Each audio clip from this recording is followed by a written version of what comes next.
Hi, welcome back to Torah Wisdom to Go with Chavi Rappaport. No, it's not your imagination. We did miss last week. My daughter is engaged, Mazel Tov, and we were traveling, and my father was in the hospital. Thank God he is well again. And so here we are this week, Parshat Vayigash. Do you ever find yourself embroiled in a debate, in an argument, and you're thinking, how does this other person think the way they do? My point of view is so clear.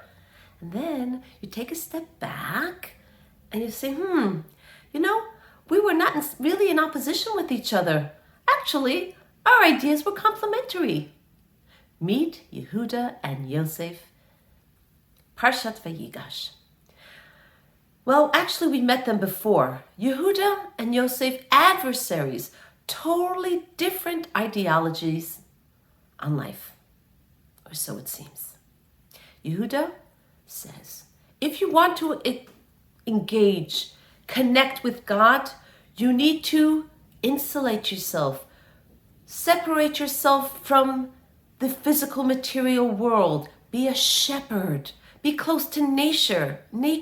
You can meditate on the greatness of God. Yosef, on the other hand, was in total opposition to that. In this world, you must learn to engage with this world. You must learn to find God in this world. You must learn to be a master over this world. And that's why Yosef actually rises as viceroy in Egypt.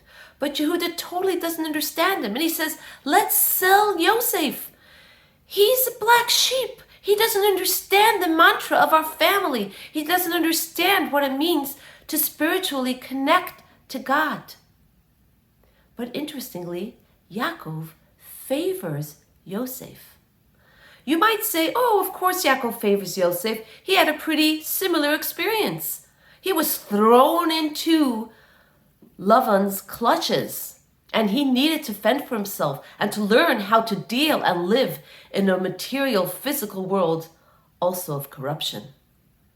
And that's why when Yaakov meets his brother Esav, he says, Im Lavan garti, v'taryag mitzvot shamarti. I lived with Lavan, but nevertheless, I adhered to the 613 mitzvot. So, which way do we choose?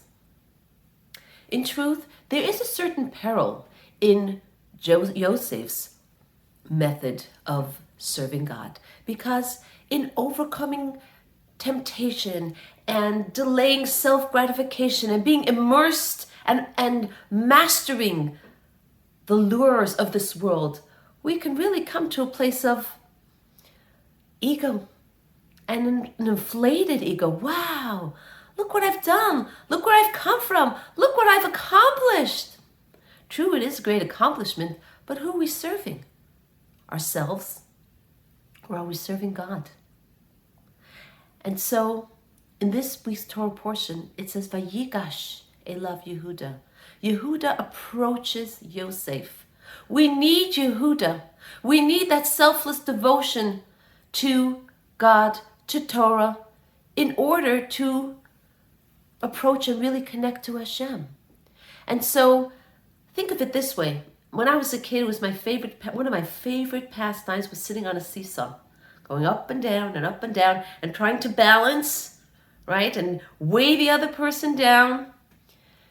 Our life is really like a balance. Yes, we are here in exile and we need to exercise much, maybe most of Yosef's approach.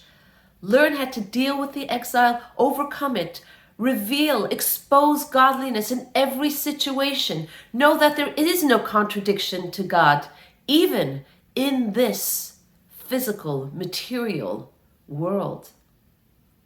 But as we come close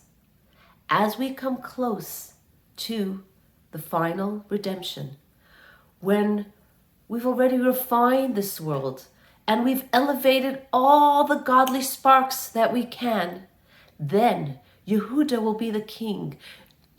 Mashiach will come from the family of Yehuda. Then there will be a time when the whole world will be immersed in God's presence and feel God's holiness, goodness in everything we do. May that happen really, really soon. And so our takeaway, in every passing day until the final redemption, create that balance of selfless devotion to God and your own personal creative mastery.